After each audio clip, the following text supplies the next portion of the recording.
there's a very strong possibility that there will be a different approach. And one indication of that is the fact that Prime Minister Netanyahu is right now in the United States. My understanding is that he arrived yesterday.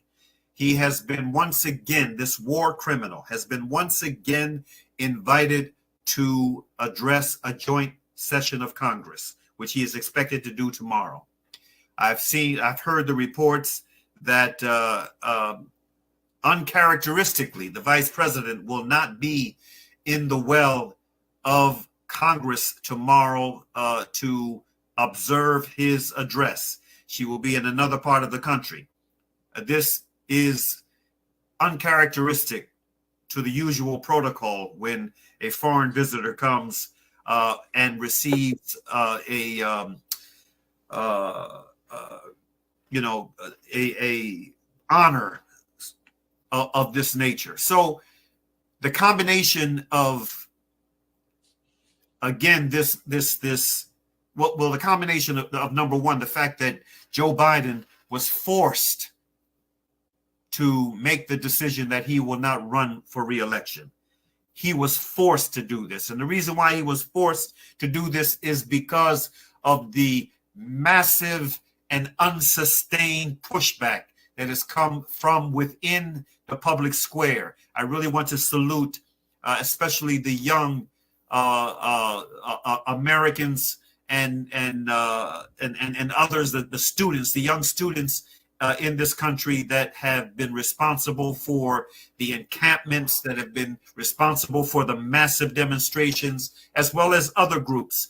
I want to applaud them because this is the reason why Biden is not running for re-election. He was forced to make this decision because of the pushback. So with that being said, you know, all of the politicians are well aware of what the climate is like right now in the United States.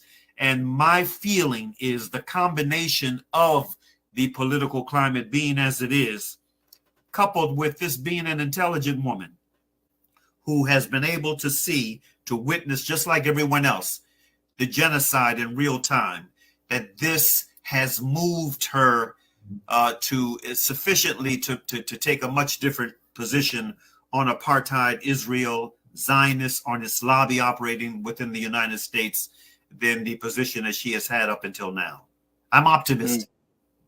Let me maybe just shift the focus now to Kamala Harris, domestic policy and some of the challenges that she might face in that regard. If you can just maybe briefly give me a sense amongst the African American community. I think, every time there's a person of color, that's in a position that Kamala Harris is in, there's almost a natural instinct for African Americans to go out and show their support because of the belief that that person will work for the African American community, which is largely still marginalized in the USA. What are Black people feeling when it comes to Kamala Harris? Are they optimistic of her? Are they supporting her? What's the general consensus amongst the African American population? Brother, that is a very good question. What is the general consensus? I just watched yesterday, in fact. Yesterday, I received a link to a watch party that took place. A watch party for the recent debate between Biden and Trump. Now, during the course of this watch party, there were points where those who were gathered and the folks who were there, these were, a large group, a sizable group of influential African Americans from, the media, from academia, and activists. I mean, they were gathered together under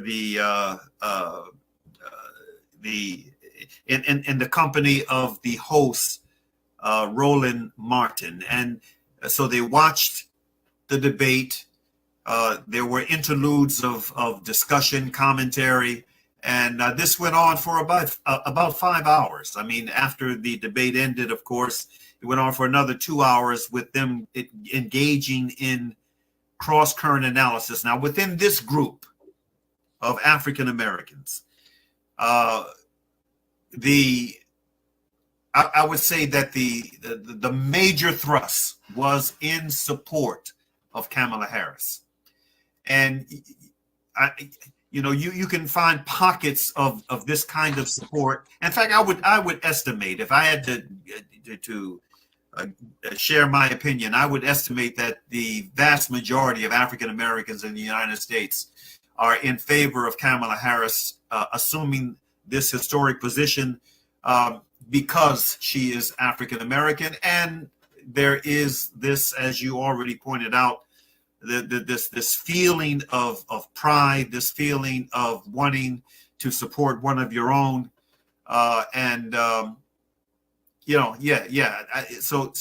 I would say that is the majority consensus. But again, there are pockets of individuals who are critical of what her position, what her legacy or political legacy has been up until now.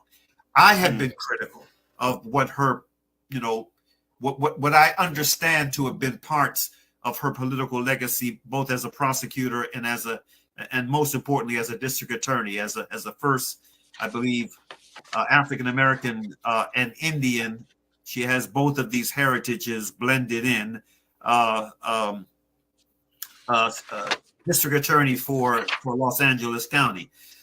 But again, given where we are today and given the enormous issues at stake, and given the enormous impact that the genocide has had on the consciousness of the world, I want to give Kamala Harris the benefit of the doubt and give her an opportunity to make up for past mistakes.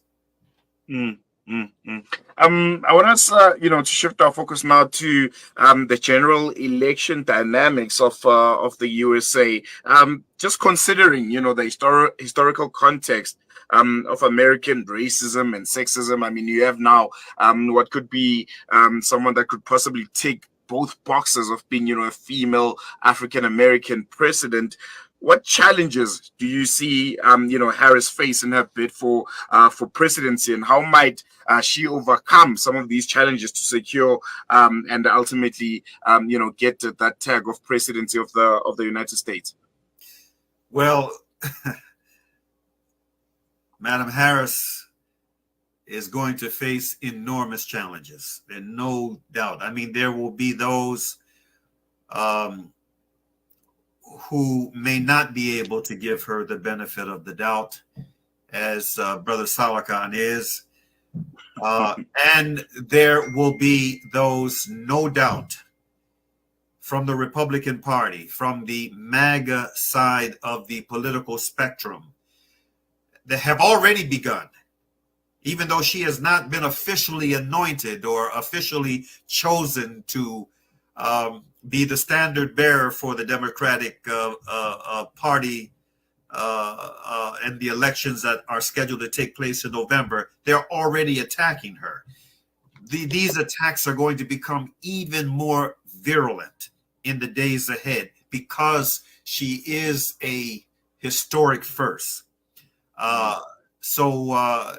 It's really going to be interesting to see. But I truly, truly believe that we are in a new place and time right now politically. And I believe that Harris, if she is officially nominated to become the standard bearer for the Democratic Party, I believe she has a better chance than Trump of winning the election. And I'm hoping that I'm not being overly optimistic, and that this feeling that I have ends up being correct. Because, I believe there's no doubt in my mind that uh, if she comes into the office of the presidency with her knowledge, her experience, her being a historic first, her being aware of some of the disappointment that was felt within large swaths of the African American community over the historic first African American presidency, Barack Obama, that she'll have a burn within her, to do as best she possibly can, and this is my hope. This is the reason for my optimism, and I'm going to pray for her, and I'm going to pray for my country, because if on the other side, if Trump wins the election, we and the global community are in for some difficult days ahead. How difficult do you think it's going to be for Kamala Harris to, in a lot of ways, try to disassociate herself from Biden's policies and Turner? Because I think, from what I've been reading, coming out of the Make America Great Again camp, is trying to tie her as closely as possible to Biden's policies, especially when it comes to immigration and also the economy. I think it's not a secret that there's been a lot of dissatisfaction with the high food and fuel costs in America, and a lot of that is being blamed on Biden and his Turner. How difficult is it going to be for her to just deassociate herself, say, I'm my own candidate right now, I'm my own person, and try to distinguish herself and also appeal to swing voters? It's going to be very important for her to distinguish herself from Biden and his policies. But with that being said, again, this is an intelligent woman. She's highly intelligent. She is aware of the ins and outs of policy making around the many challenging issues that our nation is facing right now, and she's also aware of the connection, that exists when it comes to these policies from one administration to the other. I mean, the economic condition that the U.S. is in right now is not something that just took place during Biden's watch. I mean, this is a condition that has been, long and many administrations, both Democrat and Republican, in the making. And, there are arguments that are going to be made by her and by many of her surrogates that, much of what we're seeing has, first of all, is part of a continuity. But secondly, that progress has been made on many of these fronts. They're going to make that argument that there has been progress made, but the progress that is able to be made, it's going to take, it takes time.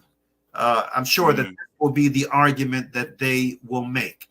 And at the same time, I have no doubt that she's going to, she and her advisors are going to be poised to present a roadmap coming from her administration for, improving on these